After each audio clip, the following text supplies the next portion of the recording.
됐어?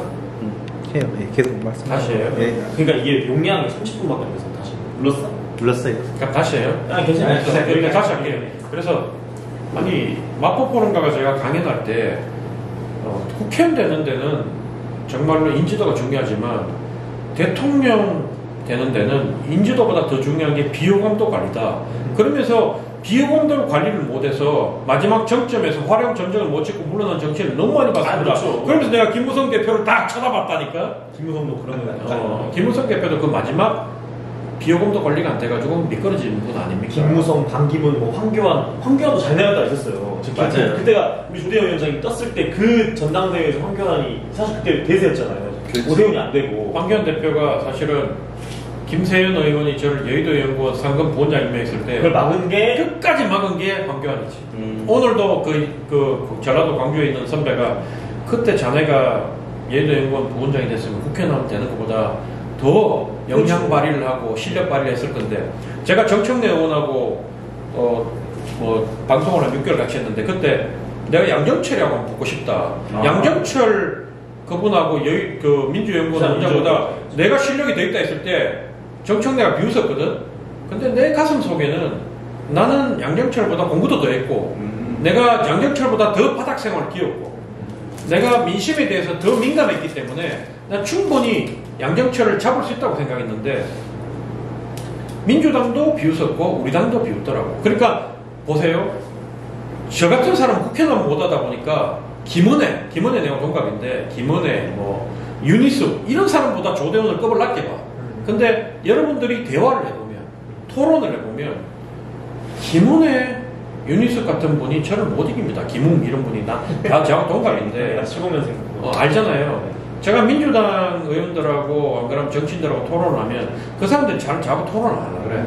왜 토론 안 하려고 하느냐? 나를 못 이기니까. 왜 못 이기느냐? 나는 우리 당이 잘못한 부분에 대해서 솔직하게 인정해. 근데 민주당 빠들 현건택이라든가 김성애라든가 이런 사람들은 죽어도 지그 당이 잘못한 거 인정을 못해. 그리고 내가 개인적으로 밥을 먹으면 그래. 자기도 앞으로 공천 이게 끝나면 자기 당 잘못한 거에 대해 인정하겠다고. 근데 인정 못해. 용기가 없으니까.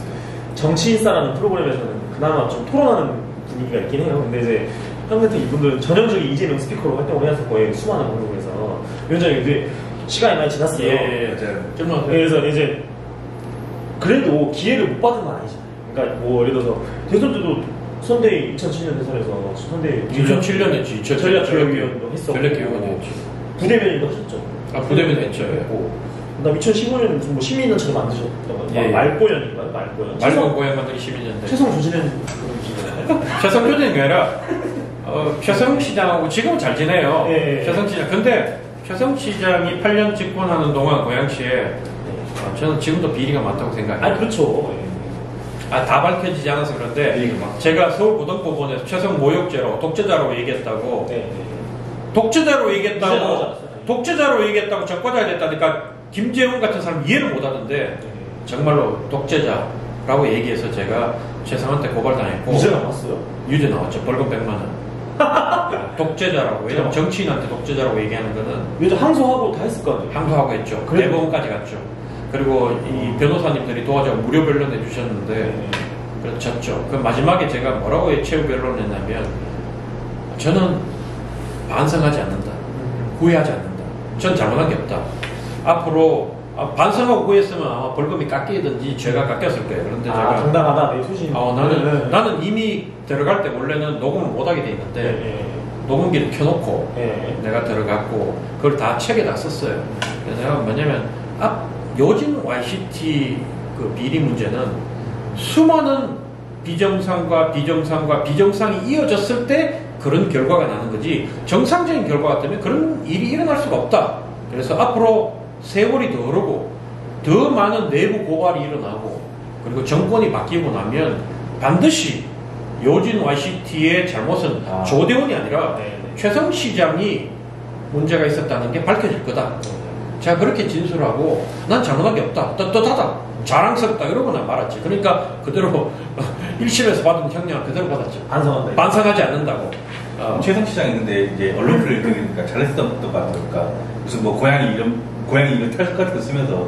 아니 그건 잘하는 건 아니니까 최선 고양시장이 한 재선했나요? 재선하고 아니 근데 그걸 시장 2번 하고 국회 한번 하고 그 국민적으로 공사가 많았어. 그래도 좀 그 지자체가 아니 그냥 대선 때 한 번 나왔었는데 경선 때 탄핵 때 나왔었잖아요. 그렇지. 내가 국민참여재판 신청하니까 고양지법에서는 국민참여재판이 받아들였어요. 네. 젊은 판사가 난 국민참여재판에서 내가 이겼다고 봐. 우리 변호사도 시민단체 그 무료 변론 내주신 변호사님이 네. 그 당시에 내가 지역경제진흥원장이었는데 원장님 국민참여재판 안 받아들여집니다 이랬거든. 내가 직접 썼어요. 2장을. 그 책에 다 올려놨어. 나는 매일 구테타를 꿈꾼다. 보수 진보 그것이 뭐. 제가 책을 2권 썼는데 찾아보세요. 네. 다 올려놨는데 그때 받아들여져서 의정부 본원으로 옮겼거든요. 근데 그때 저보고 그 판사가 뭐라고 했냐면 최성현 고양시장은 대통령 경선에 나온 사람으로서 법원에 나와서 진술하기가 그러니까 그리고 현직 시장이기 때문에 국민참여재판을 해서 시간을 뺏기 뭐하다고 기각을 했어요. 그때 문재인 정권이 들어왔을 때. 그러니까 아마 저는 그래 봐요. 문재인 정권이 들어오면서 재판부가 정치적 판단을 했다. 나는 그렇죠. 맞죠. 그렇죠. 나는 그래 봐요. 그러니까 최성 시장 끝나고 이재준한테 밀려서 이재준이 민주당 시장을 또 하고 지금 국민의힘 시장 다시 더 웃긴 게 뭐냐면 최성 시장이 당시에 그 삼선하려고 했을 때 고양 시민 지지율이 55%인가 그랬어요. 60%에 육박했어. 근데도 민주당이 문제가 있다고 컷오프 시켰잖아. 김현미, 유원회 이런 사람들이. 왜냐면 자기들이 봐도 뭔가 비리가 있다고 본 거예요. 그리고 또 이재준이랑 뒤에서 쇼부를 본 게 있어요. 그러면 안 되는 거거든요. 그 정치적으로 최성하고 이재준하고 둘이 각서 주고받은 게 사실은 드러났는데 그게 물론 무죄 받았지만 둘이서 뭐 사업권을 나누고 맞아요. 인사권을 나누고 이거 사실 여러분 말도 안 눈 가리고 아웅하는 거예요. 대한민국 발전하려면 그런 거 다 잡아서 처벌하는 게 대한민국이 발전하는 길인데 그걸 다 덮었어요. 나는 그래 봐요. 그러니까 제가 힘이 없다 보니까 못 밝히고 있는데 지금 국민의힘 시장이 됐지만 과연 그분이 밝힐 수 있을까? 나 그런 의문도 들어요. 어쨌든 조대원의 인생 스토리를 하고 있는데 2018년에 김영선 분이 탈락되고 그렇죠. 당무감사에서 탈락 안 됐어. 탈락 안 됐나요? 그거 잘못된 거야. 그거 나무위키에 잘못된 건데 김영선이 도망갔어. 김영선 의원이 지금 5선인데 도저히 여기서는 안 된다 생각하고 더 이상 희망이 없다. 다른 데로 왔어요. 그래서 경남 자기 고향으로 갔지. 빈자리가 와서 거기서 자기 스스로도 김영선 의원이 자기가 얘기한 거니까 자기가 컷오프 된 게 아니라 도저히 여기 일산에서 전라도가 많고 해서 희망이 없으니까 경남 자기 고향으로 가서 그때 도지사로 간다고 했나? 도지사 경선에 뛰어든 거예요. 선거 이미 김현미한테 2번 지고 또 경기도지사 나간다고 했는데 컷오프 당하고 거기가 민주당이 강하니까 희망이 없으니까 경남으로 내려간 거예요. 어쨌든 당협위원장이 됐잖아. 2018년에. 그래가지고 간전직업. 근데 언제 간전졌죠? 뺏겼죠. 뺏겨나가고 김현한테 제가 최성하고 5번 고소당하면서 고양시에서 그 당시 2020년 선거까지 만 10년을 살면서 시민운동하고 했는데 우리 당에서는 김현아라는 뜻도 보도 보던 사람 김현미하고 비례대표 국회의원 하면서 부동산 놓고 싸웠던 사람이라고 그렇죠. 문재인 대통령이 한센병이라고 얘기하고 이런 사람을 당시에 그 3기 신도시라고 했거든요. 3기 신도시에 대해서 김현아가 막 반대하면서 떴는데 저보고는 그 고양시에 있는 집 있는 사람들이 조대원이는 처음에 뭐라고 얘기했냐면 3기 신도시 집회 한 번도 안 나오고 조대원이는 아마 3기 신도시에 지가 땅을 사놓고 집을 사놨기 때문에 아마 여기 반대 집회 안 나온다. 근데 저는요 우리 집 사람이 늘 자기가 그래요. 나는 늘 연봉이 1억 넘었는데 미국에서 화학 박사하고 근데 왜 우리 집 재산이 늘 1억밖에 안 되냐. 나는 재산이 1억밖에 안 돼. 난 3기 신도시에 청약을 할 돈도 없어요. 그 돈이 없다 그러니까 나중에 뭐라고 했냐면 조대원이 저거는 처음에는 3기 신도시에 투자를 해놨기 때문에 그 찬성한다 하다가 나쁜 사람들 나중에는 조대원이 저건 지가 집이 없으니까 집 있는 사람을 다 적으로 돌린다. 나는 그게 아니었어요. 왜냐하면 정치란 건 적어도 내가 방송 나가서 늘 얘기한 게 3기 신도시가 공론화 과정을 민주당이 좋아하는 공론화 과정을 거치지 않고 일방적으로 밀어붙인 거에 대해서 잘못됐다고 나는 누누이 얘기했어. 근데 눈이 뒤집힌 그 집회 나온 사람들이 조대원의 3기 신도시를 갖다가 찬성했다. 단 한 번도 한 적이 없어. 내가 그래서 그 부분에 대해서 내가 이거는 정말 허위사실 유포로 고소해야 되겠다 고소할 것 아니지만 최성시장 같으면 고소했다 이러니까 전부 다 쫄아가지고 아니 정치인이 어떻게 그걸 시민을 고소하냐. 지가 겁이 나니까. 나쁜 사람들이야. 지금도 조대원 요구하면서 계속 얘기해요. 심지어 시민단체 할 때 그 사무국장한테 돈 하나 줬다. 여러분 내가 이 자리에 얘기할게요. 그 시민단체 사무국장 했던 분 저한테 협박했다가 노동청에 고발해가 조대훈이가 공급 안 줬다고 얘기했다가 다 의사실로 밝혀져가지고 거짓말로 밝혀졌어요. 그분 저한테 내용 증명본에 협박하다가 강요죄로 전과자 되신 분이에요. 내가 그 얘기할게. 그걸 일일이 다 얘기할 수 없어서 그런 거지. 정말 저는 늘 음해당하고 늘 시민과 국민 편에 서다가 바른 길 가다가 나 음해당하고 공격당하고 했는데 저도요 이 당 싫어서 나오고 싶었어요. 솔직히 말하면 이 당이 하도 나를 미워하고 하니까 나오고 싶었지만 내가 왜 안 나간지 압니까? 하도 많은 놈들이 이 당 저 당 옮겨다니며 출세하는 걸 봐가지고 적어도 내라고 한 당을 지켜야 되겠다. 난 철새는 안 돼야 되겠다. 이 생각으로 제가 이 당을 지키는 거예요. 근데 확실히 경선호사라는 게 늘이 아니 늘 그죠? 늘 이당 뭐 전라도는 뭐뭐 의가 안 돼가 뭐뭐 널 이당을 위해서 이렇게. 어쨌든 근데 2년간 당협위원장 생활 어땠어요? 2년 재밌었습니다. 제가 당협위원장 때 9대1 전국 최고 경쟁률도 그랬거든요. 나 안 된다고 봤어요. 근데 당시에 그 공천심사위원들이 교수님들이 많았고 운이 되려니까 그리고 여러 명이 들어가서 같이 우리 당은 여러 명이 한 명 낙점 미리 해놓고 여러 명이 들어가 요식행위로 면접을 보는데 그때는 이상하게 한 명씩 들어가서 면접을 봤어요. 제가 한 15분 봤어요. 거의 뭐 전 당대표 면접 보듯이 봐가지고 그분들이 도저히 조대원을 떨어뜨릴 수 없을 정도로 저는 정말 진실되게 진정하게 진정성을 갖고 시민운동을 했고 이 당의 소중한 자산이라 생각해서 제가 당협위원장이 됐고 그 다음에 우리가 당무검사할 때마다 내가 불려갔어. 왜냐면 우리 당하고 안 맞다고 하도 투세가 많이 되거든요. 저 빨갱이다. 저기 말이 경상도지 전 전라도다. 쟤는 잘라야 된다 이래가지고 투서대 가서 내가 원체 음해를 많이 당해가지고 당무검사할 때마다 불려가가지고 잘릴 위기에 있었지만 소신껏 얘기해가지고 난 통과됐어요. 잘했어. 근데 뭐 주민 참여 뭐 행사나 아니면 어디 그 지역구 곳곳을 좀 많이 갔나요? 저 열심히 갔죠. 저는 그래 따지면 당원 모집할 때는 그 땡빛에 하루에 14시간, 15시간 동안 좌판 펴놓고 우리 당 소개하고 사람들 모으고 그래서 그렇게 했죠. 그래서 사실은 그 지금 우리 당협위원장 꿰차고 있는 분 뭐 이런 분들을 보면 그 사람은 강남구 청남동에 나고 자랐고 그리고 그 사람은 지금도 자기 가족들은 강남에 있고 집 4채 있고 자기는 아니래. 자기는 뭐 내 채가 아니라고 얘기하는데 뭐 자기 남편이 부산에 교수를 하다 보니까 작은 오피스텔 하나 있고 사무실 하나 있고 다 그렇게 변명하지. 다 4채 5채 갖고 있으면 그렇게 변명하지. 근데 우리 당의 골수들은 보면 그 사람이 뭐 잘못했냐. 대한민국에서 집 많이 가진 게 자유시장 경제 자본주의 체제에서 잘못됐냐. 그런데 내가 잘못됐다 그러지.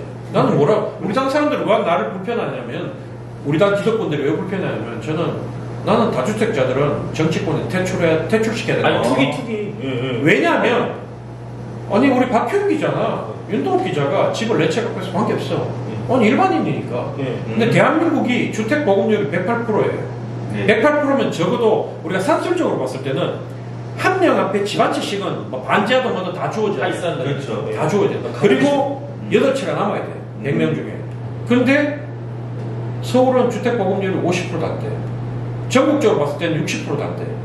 그게 뭐냐면 한 명이 여러 채의 집을 갖고 있으면서 그걸 갖다가 일반 집 없는 사람들한테 고통을 주는 거예요. 임대를 받고. 맞아요. 제가 책에 쓴 게 있어.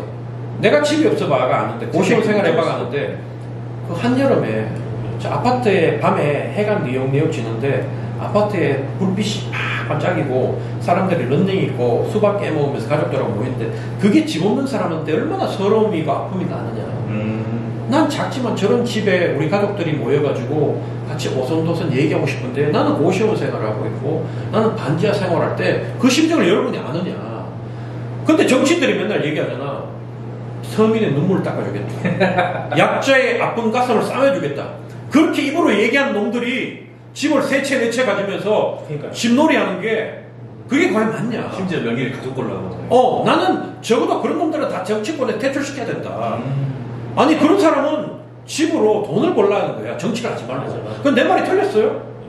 거주 목적으로만. 근데 왜냐면 있잖아요. 돈을 많이 갖고 있는 사람들은 정치적 명예까지 갖고 싶은 거야. 그러니까 예.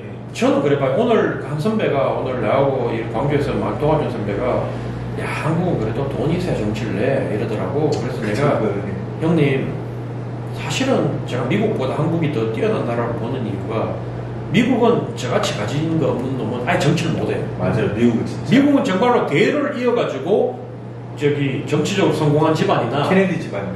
맞아. 케네디, 바이든도 그렇고 다 아버지가 뭐 상원의원이고 뭐 바이든. 아버지가 부자고 이래. 예시대로 14선 말입니다. 14선. 근데 한국은 돈이 없어도 어쨌든 정치권에서 노래가 버틸 수 있어.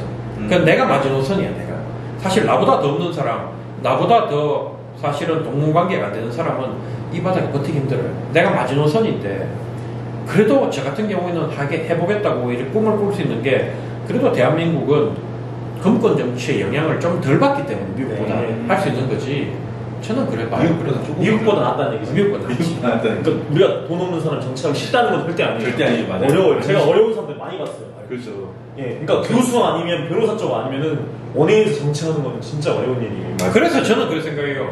이준석 대표가 자기 억울하다고 눈물 흘릴 때 준서가 네가 눈물 흘릴 것 같으면 나는 피눈물을 흘려야 돼. 맞아요. 나는 못발치에서 니를 얼마나 부러워했던지 알아? 맞아요. 니는 우리 당의 0.001%의 특혜를 보면서 지금까지 온 사람이야. 네가 억울하면 나는 얼마나 억울해. 내가 윤핵관을 두둔한 게 윤핵관 니보다 더 나쁜 놈이야. 그렇지만 준석이 네가 눈물을 흘리려면 정말로 없는 국민들 위해서 눈물을 흘려야지 네가 억울하다고 눈물 흘리는 거는 틀렸다. 나는 그렇게 생각해요. 제가 유승민 형님 좋아하고 이준석 좋아하지만 이준석, 유승민 지지하는 사람들이 보니까 요즘은 거의 대깨문이나 친박, 태극기 부대가 다 돼요. 맞아요. 나는 그런 사람들이 바라봤을 때, 야, 우리 참 미래가 없다. 나는 그럼 내 같은 사람 어디 가야 되나? 준석이가 신당 창당하면 준석이한테 가야 되나? 걔도 답이 아니야. 윤핵관한테 머물러야 되나? 난 너무 가슴이 아픈 거야. 그래서 내가 창당하려고 그래. 진심이에요? 나는 안 한다 그랬잖아요. 나는 내가 기회였다면 정말 새로운 정치를 하는 사람들하고 새로운 당을 만들고 싶어요. 그래요. 왜냐면 지켜보겠습니다. 진짜 희망이 없어. 진짜 이거 꼭 진지하게 강조해서 한번 고민이 드는. 진짜 그런 생각을 해요. 당장은 아니지만 우리나라는 다당제로 가야 되고 국민의 다양한 의견을 이렇게 포용하려면 작지만 그 국민의 목소리를 대변하는 당이 필요하고 저는 조대원에서 나띵 가진 것도 없고 아무것도 없어요.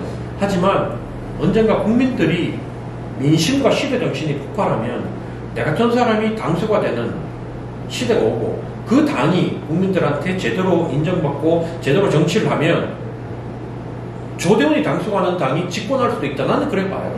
현재에 있는 민주당과 국민의힘은 이미 시대 정신이 끝난 것 같아요. 보니까. 저는 정말 좋은 보수 정당이 있었으면 좋겠어요. 저도요. 정말 저는 진보적인 사람이지만 항상 혁명의 월기에 저는 그래서 원과 다른 보수라는 기획도 했었어요. 제가 책을 한 거 썼습니다. 보수 진보 그게 뭐라고? 국민이 잘 살아야지. 그렇죠. 내 정치 노선이에요. 보수 진보 그게 뭔데? 맞아요. 나는 그렇게 생각해요. 과연 국민의힘이 제대로 된 보수 정당인가? 항상 그 고민이 있었고 많이 특히 황교안을 자유한국당 때는 그 고민이 너무 컸어요. 황교안은 아닌 것 적이 같다. 어쨌든 그러니까 지금 10분 남았는데 11시에 시간이 너무 우리 영화 보러 가기로 했잖아. 11시에 그렇죠. 네. 한산을 우리가 심야영화로 보기로 했어요. 우리 기자님이 또 예약을 해주셔가지고 아니 기자가 늘 얻어먹고 뭐 예를 들면 영화 보도록 해야 되는데 이 양반 사주고 말이야. 이 양반도 영화 보여주고 술 드셨다 해서 또 제가 집까지 또 오늘 숙박업소까지 평범한 미디어 여러분 많이 후원해주세요. 제발. 이게 조대원 정치 인생 15년인데 아니 19년이야. 19년인가요? 2005년부터 치면 18년 18년 여기 18해가 지났는데 18 years 2019년 2월을 기준으로 뭔가 좀 조대원 정치 인생의 터닝 포인트가 아니었나요? 그 전당대회 전과 후가 뭔가 좀 두각을 나타내고 물론 고단한 길은 계속 되었지만 그러니까 2019년 2월 그 이후에 지금 한 3년 됐잖아요. 3년 6개월 정도 지났는데 그 정치 인생을 돌아보니까 어때요? 짧게 여러분들 그거 찾아보세요. 조대원, 김진태. 아. 그 연설을 보세요. 명연설이에요. 맞아요. 면전에 대고 다 옳은 얘기야. 사실은 명연설이 할 때마다 제가 어떤 생각을 하냐면 명연설이 뭔가? 사실 내용이 하나도 없어요. 김진태 나가라 이건데 태극기 부대하고 명연설이라는 거는 그 상황에 그 시대 상황이 맞는데 다들 겁이 나고 제 개인적인 이해관계 때문에 얘기 못하는 거를 내가 손해볼 걸 알고 내가 비난받고 공격받을 걸 알면서도 두려움을 극복하고 입 밖으로 덜덜 입술이 떨리면서 얘기하는 게 이게 명연설이구나. 저는 그때 깨달았어요. 그래서 그렇죠. 미사역으로 치장하는 것보다는 연설 내용 하나도 없어. 근데 내가 그때 이후로 내가 정치를 하면서 적어도 정치인이란 게 생산을 하는 것도 아니고 돈을 벌어가 국민들한테 나눠주는 것도 아니고 적어도 말이라도 국민 가슴을 시원하게 하는 얘기를 해야 되겠구나. 이게 우리 당 당원, 저쪽 당원, 이게 이 치우친 사람들의 그 속을 긁어주는 게 아니라 국민 전체로 봤을 때 늘 제가 고민하는 것은 국민들의 평균 눈높이가 뭐냐. 상식. 윤동욱 기자나 우리 박효영 기자, 박효영 대표 눈높이에 때론 안 맞더라도 평균 국민 눈높이에 맞는 얘기를 내가 용감하게 해야 되겠구나. 그런 생각을 늘 하죠. 그때 잠깐만 이야기 드리면은 2019년 2월이잖아요. 그러니까 황교안 대표가 대세로 떠오르고. 그렇죠. 근데 그 당시 2018년 6월 자유한국당 지방선거에서 망했어요. 완전 더 심각하게 망했거든요. 2020년 총선에서 망했지만. 그렇죠. 그런 상황 속에서 공안검사 출신 박근혜 정부 때 국무총리 한 사람, 그리고 굉장히 원리주의적이고 기독교 원리주의적인 사람이고, 그런 약간 통진당 해산하면 자기 치적이라고 하는 이런 분을 당대표로 옹립하는 자유한국당 그때 분위기였잖아요. 그래서 첫 서두에 뭐라고 하냐면은 친박 8점 나가라 이것도 있었는데 뇌를 바꾸고 싶다. 네, 당신들 뇌를 바꾸라고 한다는 거예요. 국민 민심을. 뇌를 바꾸라고 한 건 아니고, 네, 뇌를 교체하고 싶다. 내가 우리 당 사람들 보고 국민들이 뭐라고 얘기하냐면 너희들은 우리랑 뇌 구조가 다르다. 국민들이 맞아. 우리를 보고 맞아. 쟤네들은 우리랑 뇌 구조가 다르네. 그런 얘기를 우리 당원들이 붕괴했죠. 뇌 구조가 다르다 그러면서. 그러니까 그때는 그렇게 보이네요. 그러니까 국민 상식에 맞는 방향으로 우리 당이 굴러가고 있느냐. 그래서 선거에서 두 번이나 망했는데, 그렇죠. 폭망하고 뒤집어놓은 거 망했는데, 그거를 이제 일깨워준 거죠. 한번 찾아보세요. 내가 홍준표 대표 있을 때도 사실은 니 곧 자른다고 첩박받았던 게 뭐냐면, 홍준표 대표 하도 막말 많이 해가지고 내가 뭐냐면 현수막을 갖다 붙였어요. 국민 여러분 막말해서 죄송합니다 이렇게 써붙였어. 그냥 난리 났어. 당대표실에 연락 와가지고 어떻게 당이 몇냐 그따 얘기를 하느냐, 가만두지 않겠다, 지방선거만 치면 가만두지 않겠다. 그래서 내가 그 현수막 내리라. 그냥 내렸지. 내리고 내가 다시 갖다 붙이기를 우리는 국민 바라보고 일만 하겠습니다 이렇게 갖다 붙였어. 그래서 근데 나중에 결과는 어떻게 됐냐, 나보다도 나를 가만두지 않겠다는 홍준표 대표가 먼저 잘렸지. 그렇죠. 사실은 저를 좋아하고 도와주는 분들 중에 홍빠, 육빠, 이빠가 많은데 이분들 다 저격해가지고 나를 오늘 완전히 내가 여기 손해본 장사를 하는 것 같은데. 그러니까 정치 세력이나 약간 인물을 보고 정치하지 않으니까. 그렇죠. 네, 항상 그러니까 그 근거와 논리와 의제와 그다음에 국민 상식에 맞는 방식으로 누구든 비판할 수 있고 누구든 또 잘하면 옹호해 줄 수 있는 게 저는 나는 그분들이 국민 눈높이 맞지 않고 대한민국 발전에 도움이 안 되면 나는 그분들 도움도 받지 않고 그만 광야로 가겠다. 근데 사실 유승민계가 합리적 보수, 따뜻한 보수, 개혁적 보수를 하겠다고 정당도 만들고 그렇게 했었어요. 그러면 유승민과 이준석 그 자체를 신격화해서 그렇게 할 필요는 없는 거예요. 그렇죠. 지금 아주 잘못되고 있다. 네, 이준석은 수단인 거예요. 그러니까 그 사람이 개혁보수라 그러면은 개혁보수적 그런 정치의 환경을 만들기 위한 그 목표라면 수단에 불과하지. 그 사람이 문제가 있으면은 그렇잖아요. 성산남 문제가 걸렸고 그다음에 너무 과하다는 게 있으면 비판을 그리고 이준석계한테 페미니스트가 되라고 하지 않았어요. 그 누구도. 그렇죠. 네. 근데 굳이 안티페미를 내세워서 막 이렇게 할 필요도 없다고 봐요. 그러니까 저도 페미니스트는 아니지만. 그건 이제 지나치게 뭔가 내세워서, 페미니스트 딱 때려잡아 죽여야 되고, 무고죄를 강화해야 되고, 이럴 필요는 없는 거예요. 페미니스트가 되라고 하지도 않았거든요, 그 사람들한테. 나이 드신 분들이 치우쳐가 떼쓰는 것도 참 꼴불견인데, 젊은 분들이 무례하게. 맞아요. 내가 나이를 내세우는 꼰대가 아니라, 대한민국은 그래도 장유유 사회예요. 나이 든 사람이 젊은 사람한테 꼰대한 게 혀를 안 차고 말지만 젊은 사람이 나이 든 사람한테 욕하고 달라들고 막 하면 참 꼴불견이에요. 그래서 그래서 내가 보면 이준석 애들이 요즘 우기는 거 보면 이준석이 잘하고 못하고 떠나서 여러분들이 너무 무례해. 맞아. 무례하고 이준석이 왜 요즘 그렇게 버림받느냐.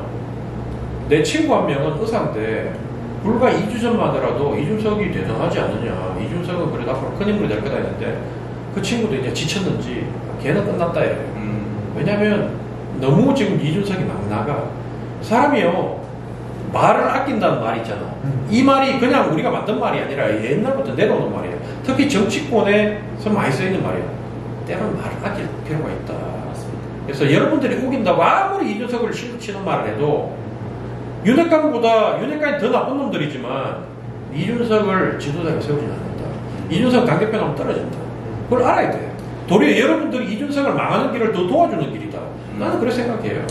참고로 이제 끝내야 될 시간인데 주간 박종진 1호설 할 때 이준석 대표랑 아주 방송 오래 하셨어요. 2년 했나요? 아니 1년 했어요. 네, 그다음에 그때 그 당시에 그 누구죠? 그 친노였다가 돌아선 그 유재일 이렇게 셋이 이렇게 그 멤버였어요, 멤버. 네, 그래가지고 국회에서 야외 방송도 하시고. 예, 그렇죠. 되게 인기가 많았죠. 네, 그 조회수 괜찮았어요. 네. 조회수뿐만 아니라 국회 가면 기자들이나 심지어 정진석 국회 부의장 같은 분도 팬이라 그러고 본다고 주간 방송 본다고. 박종진 씨가 되게 재밌는 분이잖아요. 방송을 되게 잘하잖아요. 그렇죠. 네, 부적장 나와도 많이 했는데. 어쨌든 조대 위원장 오늘 거의 우리 그 특종 같은 그런 신당 한번 내가 꿈꾸고 있다. 예전에 제가 독보다 인생 인터뷰를 할 때는 윤노 기자가 우리 네, 근데 그때는 네. 신당은 대한민국 양당 체제이기 때문에 현실적으로 어렵다고 그렇게 얘기했어요. 네. 그 당에서 뭔가를 그래도 해보겠다 이런 식으로 그러니까 얘기를 근데 했어요. 강주에 와서 뭐 포부가 좀 생겼나 봐요. 지금 엄청 그냥 팬들이 그때 시점이랑 지금이랑 또 생각이 달라질 수 저도 있으니까. 뭘 해야 될지 모르겠지만 네. 그때 시점하고 지금하고 국민들의 생각이 바뀌었어. 네. 왜냐하면 윤석열 대통령이 되면서 국민들이 이대로는 안 되겠구나 하는 왜냐면 생각을 그때 조대현 의원이 인터뷰할 때 아니 그 대통령이 되기 전이었으니까. 지금 국민들이 바라봤을 때는 많은 국민들이 이재명 바를 빼놓고는 이재명이 됐다고 세상이 바뀌었다고 생각하지 않아요. 이재명 바들은 이재명이 뭘 잘못했는데 얘기를 하는데 꺼졌는지 아직 안 꺼졌어. 안 꺼졌어. 예.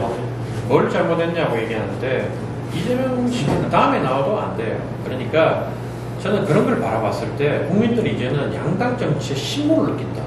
민주당 후보로 다음에 이재명이 나오고 국민의힘 누가 나오는 게 이제 실물을 느끼기 때문에 그러니까 이제 새로운 시도를 깨지더라도 새로운 시도를 하는 용기 있는 사람이 필요하고 그 사람한테 국민이 박수를 보낼 준비가 돼 있지 않느냐. 민심이 그렇고 시대 정신이 그렇기 때문에 그런 생각을 저도 해보는 거예요. 네.